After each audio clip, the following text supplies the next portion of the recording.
Welcome to Razzball Radio on the Fantasy Sports Network. I'm your host, Nick Capozzi, and as you can tell, I'm in a New York state of mind. I'm in Hoboken, New Jersey, and that's the island of Manhattan, the Freedom Tower right behind me. It's been a big day today in the area. We already did the New Jersey draft. We did it in Bergen County, and it was actually really cool. The fastest draft we've done the whole tour, 1 hour and 2 minutes for a 15-round, 12-man draft. And tonight is going to be very exciting because we are going into New York City, island of Manhattan, Dukes Murray Hill, and we got a big draft. That is going to be arguably the biggest party of the whole tour.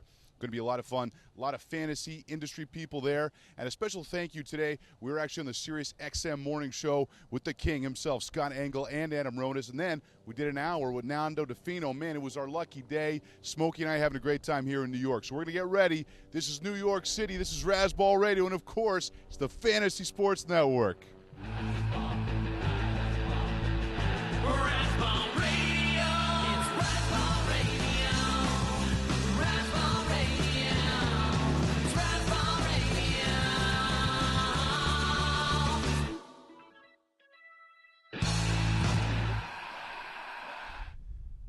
Welcome back to Razzball Radio on the Fantasy Sports Network from the greater, I guess I can't say I'm in New York City because we've got the view in New York City, Rob, but we're not actually in New York City. We're in Hoboken. So can I say we're in New York? I mean, what's the deal? What should I say? I mean, we're swimming distance, but it's great to be home, dude.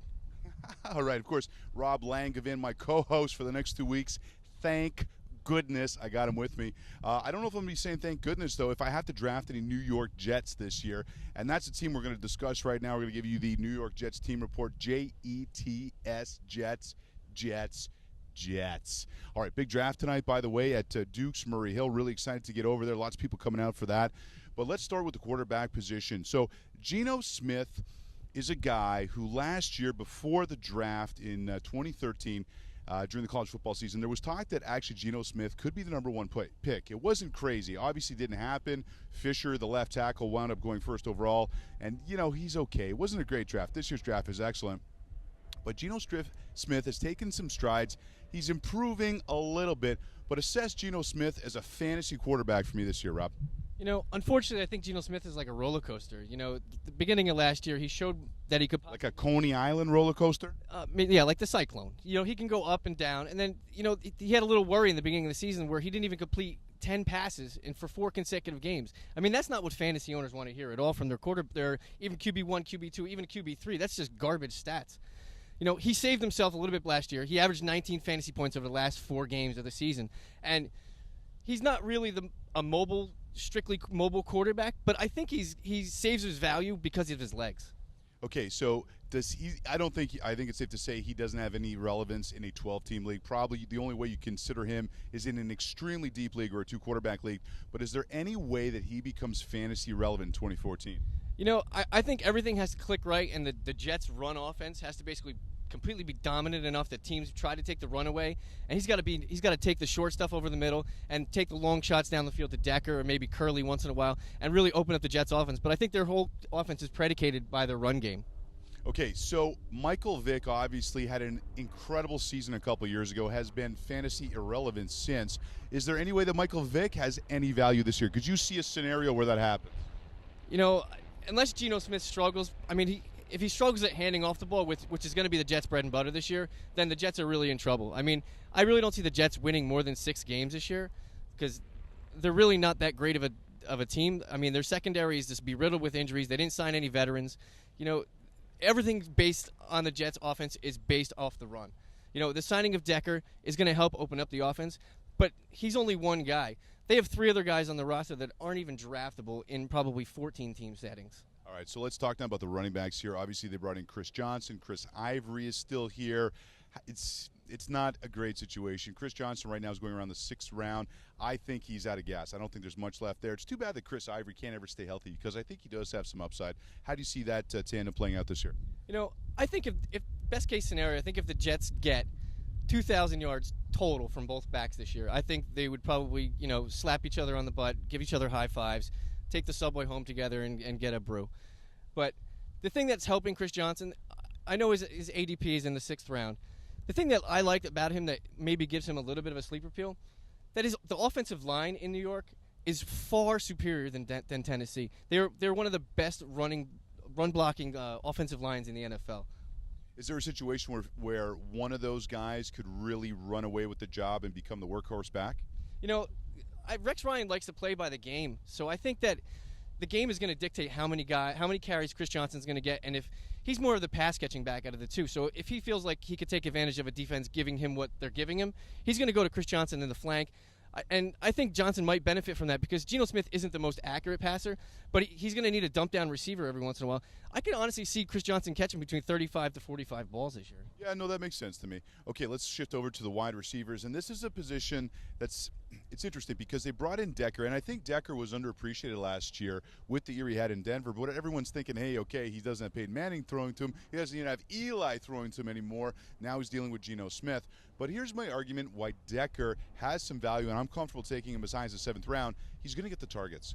And I can see a situation where, and especially the red zone targets, I can see a situation where he gets, 1,000, maybe 1,100 yards, maybe 80, 90 catches. Could be really interesting in PPR. Think of Kendall Wright, but Wright only had 2 touchdowns this year, and I think Eric Decker could have somewhere between 6 and 8.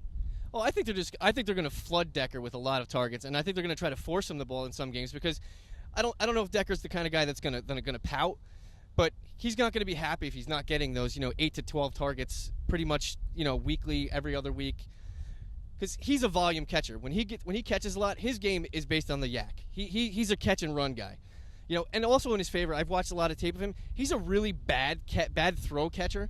So when a quarterback isn't very accurate or the ball comes in wobbly or not in a position where he can catch it, he usually goes and gets it. He's actually got very good hands for an outside receiver like him.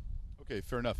So is there any other wide receiver on this team that we even want to consider? I mean, Stephen Hill was interesting a couple of years ago because of raw talent, but he's kind of like Brian Quick, never developed.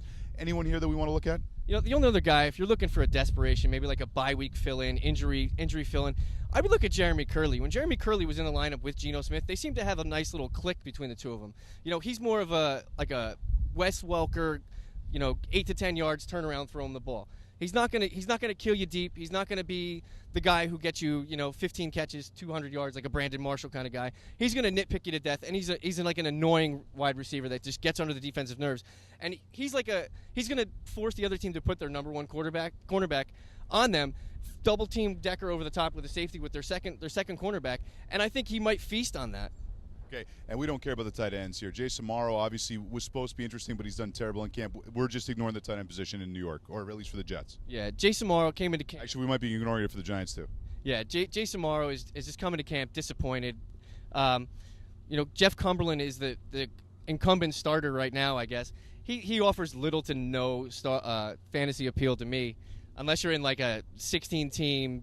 No, forget it. Don't even listen to that analysis. Forget it. You don't want any part of the Jets tight ends. Okay, here's the deal, guys. My sugar daddy of the day brought to you by ArrangementFinders.com. The player that I think on the Jets is going to grossly outperform his ADP, and I don't think it'll be grossly, but I think it's Eric Decker. I think he might be the only fantasy-relevant player on this team. I think the defense might be okay as well. All right, listen, we are going to go to break. When we come back, we will actually be on the island of Manhattan, so I can say we're in New York City. This is Razzball Radio. I'm Nick Capozzi. This is Rob Langevin, a.k.a. Smokey. This is the Fantasy Sports Network. We'll be right back. I was never one for traditional dating, which is why I like to meet guys on ArrangementFinders.com. Arrangement Finders puts a twist on dating that works so well, they guarantee you'll find a girl. That's right, guarantee. Sounds too good to be true? Check out these girls on ArrangementFinders.com who are looking to date. She's hot. She's hot. Okay, her, not so much. Anyway, it's free to join. Go to Arrangement Finders and meet girls like me who know what you really want.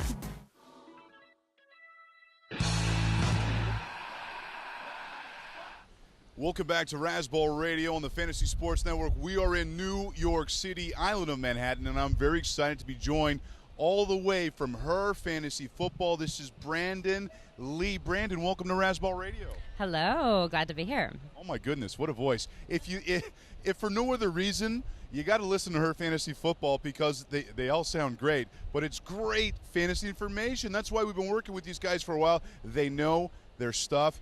Brandon, we're going to talk about the New York Giants today. You ready for that? I'm as ready as I'm going to be in this preseason. Ouch. Okay, so let's start with the quarterback situation. Obviously, no one's going to surpass Eli Manning at this point. But at the same time, in a 12-team league, you probably don't really want Eli. He's hopefully a bye-week replacement. Maybe in a 2-QB league, he's kind of, 14th, 5th, not even really 17th, 18th quarterback really off the board. Am I missing something, or are you with me on the same page? I have him ranked 25th. And I think it's generous. Okay, so is it the receiving core? Is it just it's Eli? It's 18 touchdowns and 27 interceptions. Analysis. You don't get that kind of analysis from Smokey. So we're not touching Eli at all, right? Eli's out of the question. I think until you see what he's going to do with this new West Coast offense, I haven't seen anything positive yet. He hasn't scored a touchdown. Victor Cruz hasn't caught a ball. It's a little bit of a nightmare over there right now. Until they get into the groove, I think you can leave him on the waivers. I don't think anyone else will take him. Okay, now I was having an interesting conversation earlier with Nando DiFino. He was talking about how much he likes Rashad Jennings this year. I'm not that crazy about Rashad. He thinks that with the right amount of burn, he's going to get the opportunity to really produce. Andre Williams is there as well, the rookie runner who might vulture some goal line opportunities. How do you see that whole mess shaking out? Not that it's a mess, but it's a little bit messy. Not as messy as Eli, but a wee bit. Well, I would say that this is the perfect running back for Tom Coughlin. He's only fumbled one time in his 4-year career, and you know how red Tom Coughlin gets when there's a fumble. Yes. Yeah, it's crazy tomato. I love it. He's my favorite coach because of it, but let's be real. This is the perfect guy for him. Andre Williams is going to be great, don't get me wrong, but I think they're going to work him in slow. Do you think there's any opportunity he might vulture some goal line chances, or you think this is Rashad Jennings, this guy should be a 4th rounder, a 5th rounder? What's your take on it? I mean, yeah, he's going to get some goal line opportunities. I think that there's no way to say that he won't, but who in the league isn't right now having one guy take away some of his touchdowns? I mean, we're so far removed from the primary back days where we were like, yay, LaDainian Tomlinson's going to save my life.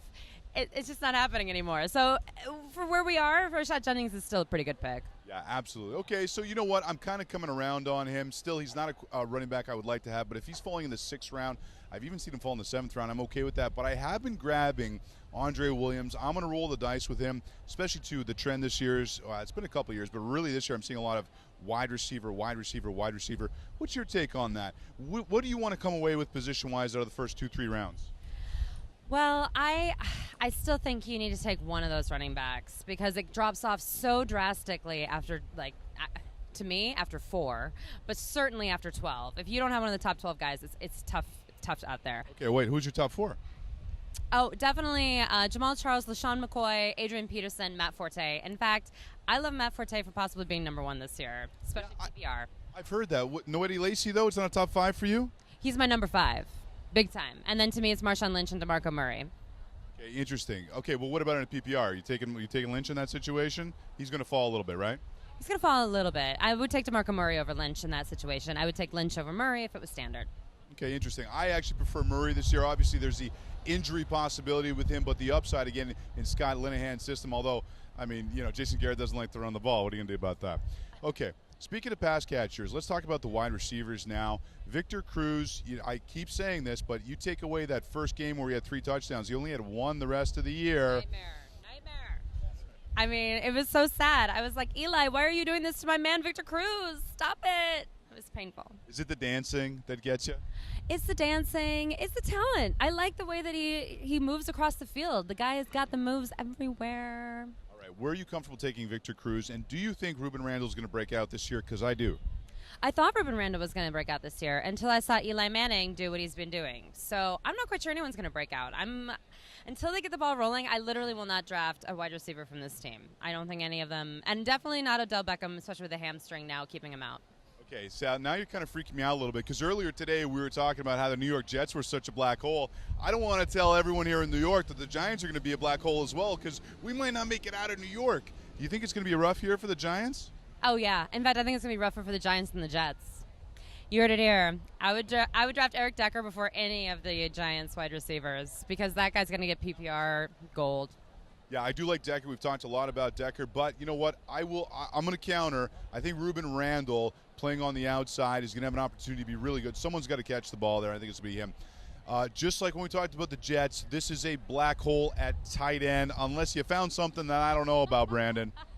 No, I think it's shocking that we can still have teams in the league that literally you can't name their tight end. I don't know who they're going to go with. It looks like Lance Donald, but he's only caught 3 passes for 31 yards his whole career. So that doesn't bode well. Okay, so let's just say this kind of at a minimum, Eli Manning's going to throw for 3,500 yards at a minimum, right? Sure. Let's say the running backs get, between 500 and 700 yards of that. Someone's got to catch the ball. Putting you on the spot. Yeah, no, I think it's going to be Ruben Randall. I just think that if there are only 18 touchdowns to go around on the team, that's still not enough for you to feel like Fabu about him. I felt great about him at the beginning of all this draft season. After seeing these preseason games, I'm hoping their dress rehearsal this week changes my mind. I really am, because I do like this team. I just am not seeing the production at all. Yeah, it's hard for me like the Giants. Where can everyone find you, Brandon? Where can they find the podcast and you guys on Twitter? Great. So please check out herfantasyfootball.com, and you can find us on Twitter at herfantasyfb. We're also on Pinterest, Instagram, you name it, because we're ladies and we multitask. These ladies are a lot of fun. Definitely check them out. This is Razzball right on the Fantasy Sports Network. We're going to be right back with more great fantasy news right after this.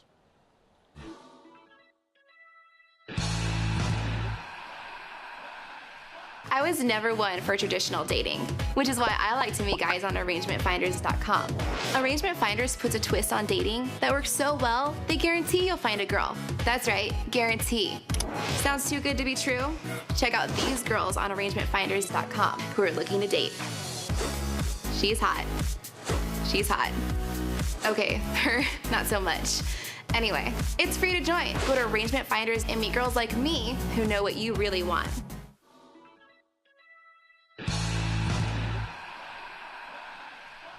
Welcome back, Razzball Radio on the Fantasy Sports Network, and I am ecstatic because I'm with my man Nando DiFino. Nando, how you doing, buddy? Oh, much better now. You bought me a couple drinks.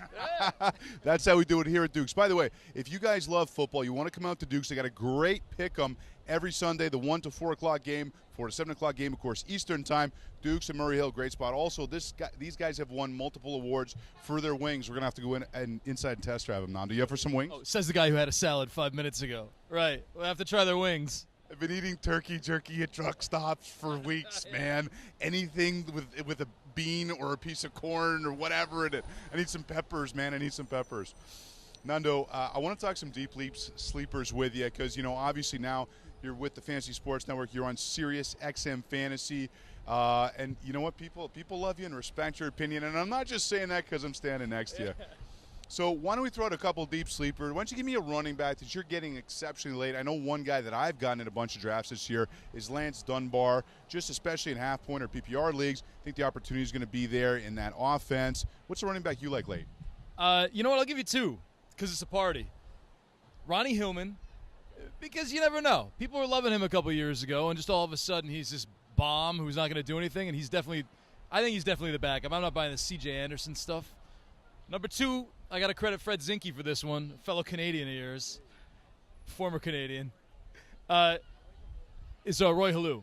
He came on the radio the other day and he made some great points about Roy Halou and how this kind of offense is geared to a guy who can catch passes, and Alfred Morris isn't going to be able to catch passes.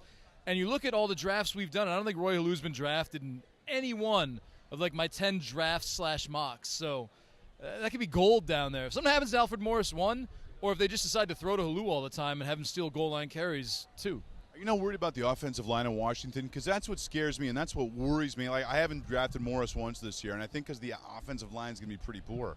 Yeah, offensive line might be bad, but that might actually work to Halou's credit, where you can just, run off to the side and catch something. Well, RG3 is about to get popped, so. Interesting. See that? Quality fantasy analysis right here, Razzball Radio. Okay, what about a wide receiver? Who's a couple guys you're looking at late? I know Justin Hunter was a favorite of mine about 2 weeks ago. Because now anymore, dude. Oh, yeah, now he's 6th-round pick can't be a sleeper, can he? He's being overdrafted. Yeah. He's being overdrafted. I still like Terrence Williams. That's a guy I'm getting everywhere. But give me something even a little bit deeper. Give me a real deep wide receiver that we can keep an eye on this year. Mohamed Sanu. How about that? Marvin Jones out for a while. I love Sanu before Marvin Jones got hurt. I think he's just extremely talented.